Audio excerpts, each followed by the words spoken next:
Hi and welcome to this Get to Know Me video. I'm so happy that you're here, and I wasn't sure whether I was going to get any questions at all, and there are a lot of questions. So I'm very excited to go through these, and since apparently you do want to get to know me, I'm not going to give you one syllable answers. I'm going to get personal here, and I'm going to tell you about what you want to know. And if you don't want to hear my rambling, then just turn off the sound and craft along with me making these paperclip embellishments. I just thought it would be nice for you to have something to look at while I'm rambling.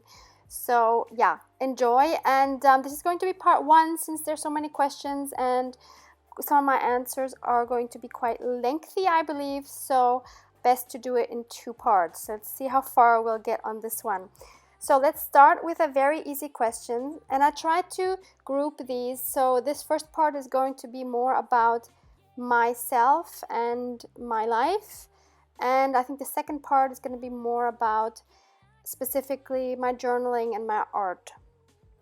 So I've also grouped some of the questions together because there were many similar questions.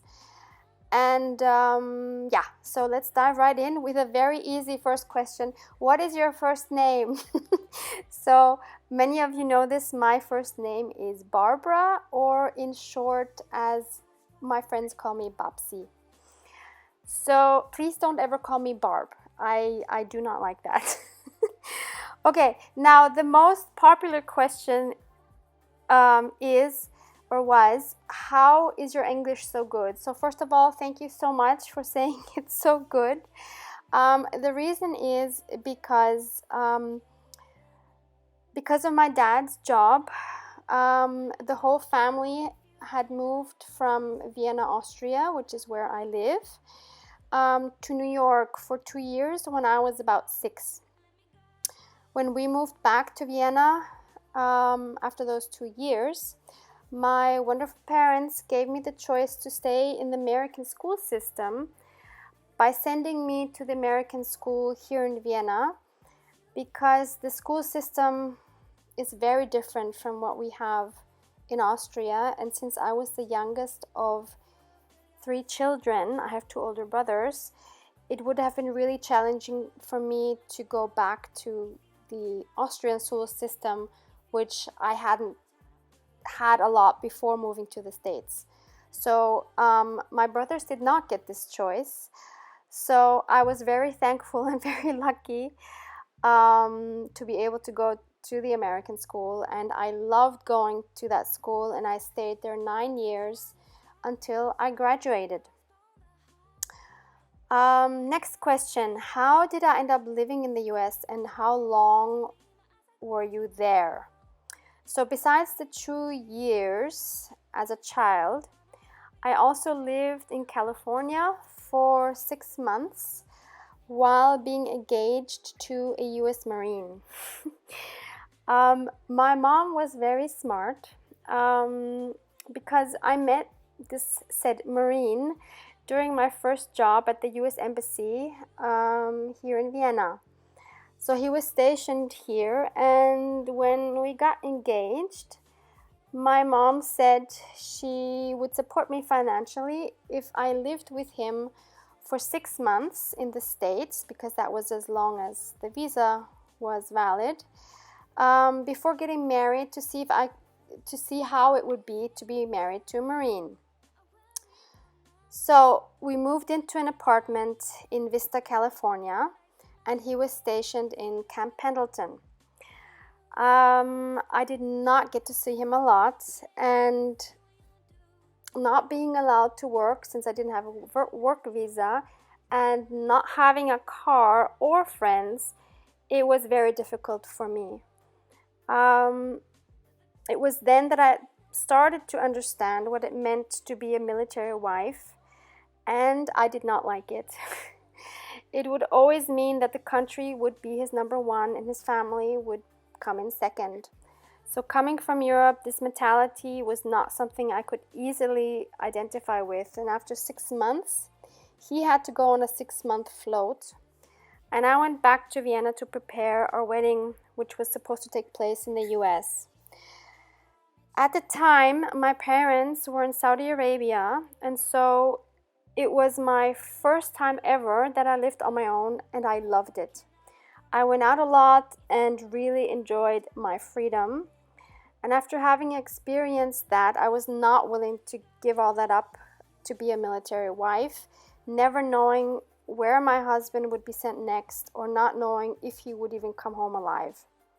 Also, I believed it's not fair to him if his wife does not support him and his beliefs. So I broke our engagement, which was the hardest decision of my life at that point, but to this day I never regretted it. As an adult, for about 10 years, I traveled to the US or Canada every summer, mostly to either the East Coast or the West Coast. My favorite area in the US for vacation is the dry Southwest with its red sand and wonderful national parks. My favorite national park is Canyonlands. And in Canada, I have not seen as much. I've seen a few parts, but my favorite is definitely Vancouver and Victoria on Vancouver Island. I also was able to travel to the US professionally, working for a US Feed Grains Council here in Vienna. They had feed mill manager trainings in Russia for the Russian feed mill managers, and the best managers out of each training got to go to the US for 2 weeks to see the US feed mills, and I got to go with them kind of as a chaperone, and I had a Russian translator with me, and so we traveled around North Dakota looking at these feed mills and talking to the feed mill managers, and that was actually very interesting for me. And I also got to go to some to some Western bars with Western style dancing, and I loved it.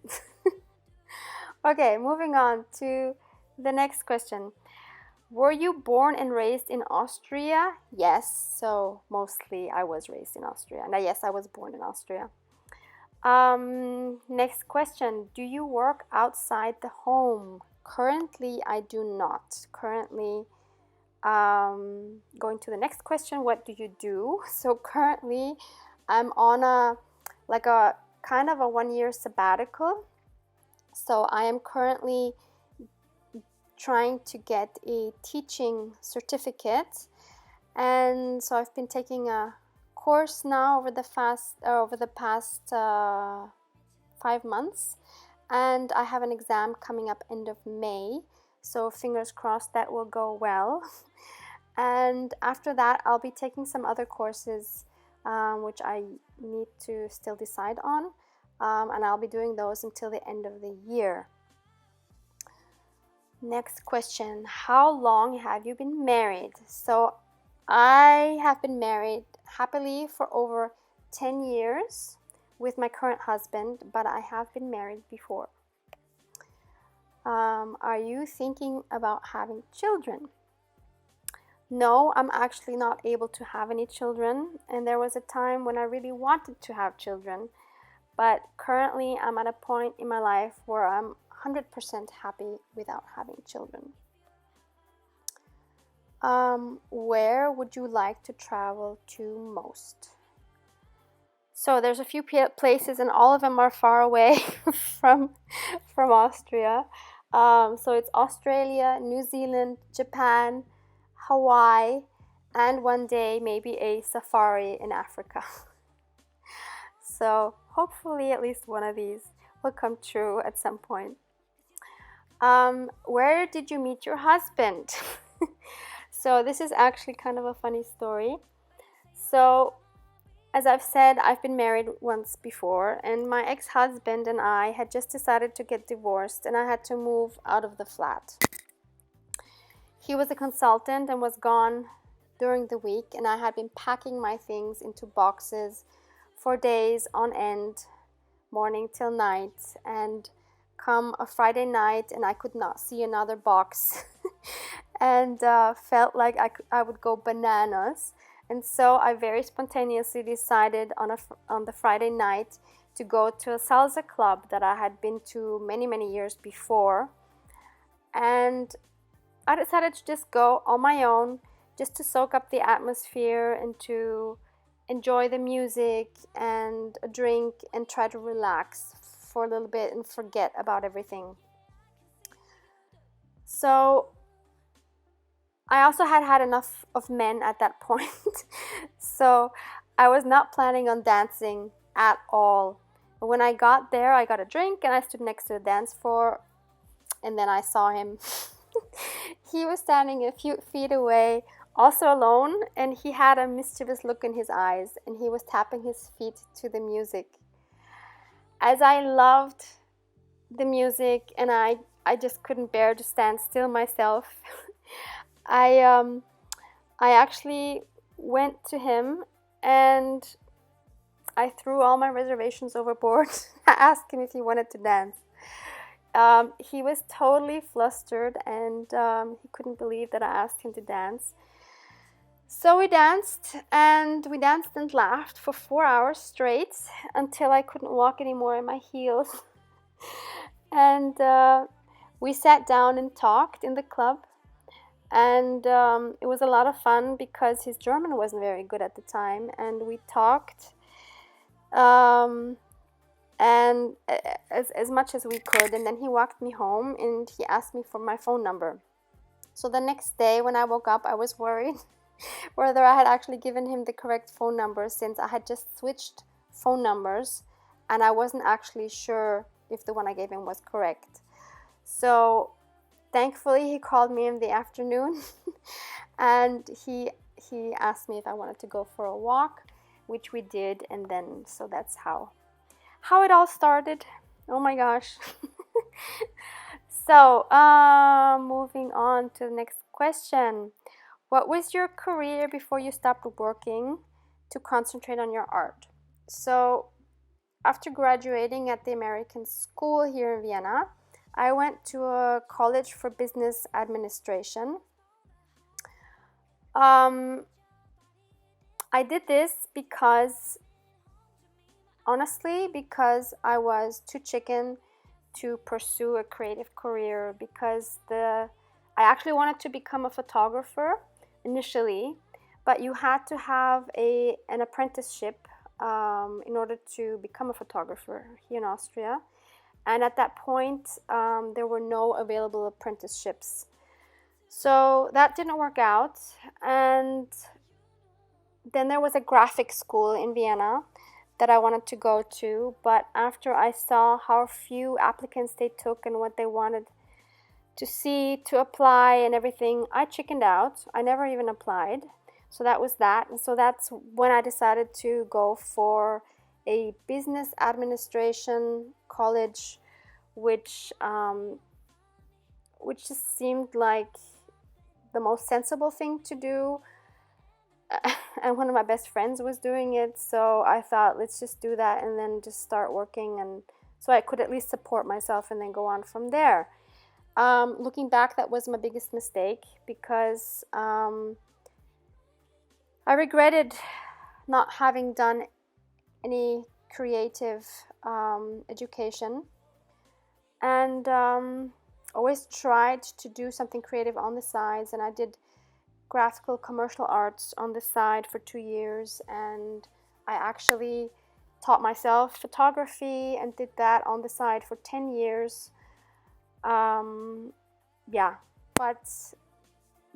now finally I was at a point where I wanted to move away from administration, but going back, so my jobs I had, so after the business administration school, my first job was at the US Embassy in the economics section. Then I worked for many other American companies in admin positions, including IBM, Ford, Coca-Cola, private equity company, the US Feed Grains Council, And lastly, I was working for the American School, where I also went as a student. And I was there for 5 years working with the high school principal. So that was when I stopped and went into the sabbatical where I am now. Do I have any pets? No, I do not. The only pets I ever had were 2 poor little goldfish that I won at a school function while living in New York when I was about 7. And though we tried our best to give them an adequate home, I did feed them regularly as far as I remember. They died after only a few weeks. I always wanted a dog, a big dog actually.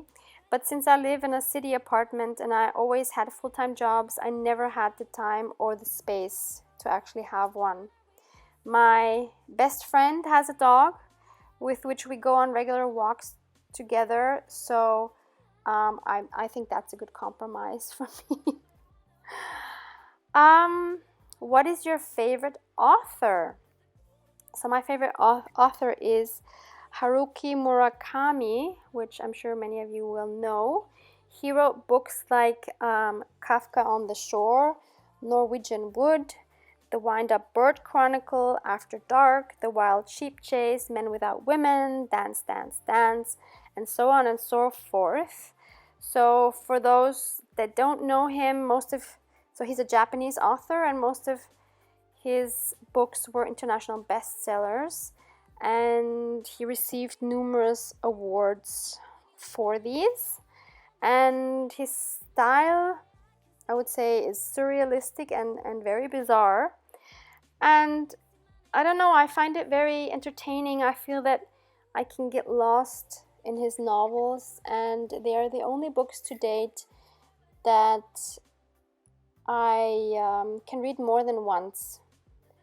Although it's a shame to read books more than once because there's so many new ones that I should read. But yeah, so I would say I will leave it at that for this time, because then we would, in the next one, go into my journaling and how I came to journaling and who inspires me and all these kind of questions. It's just too long for one video.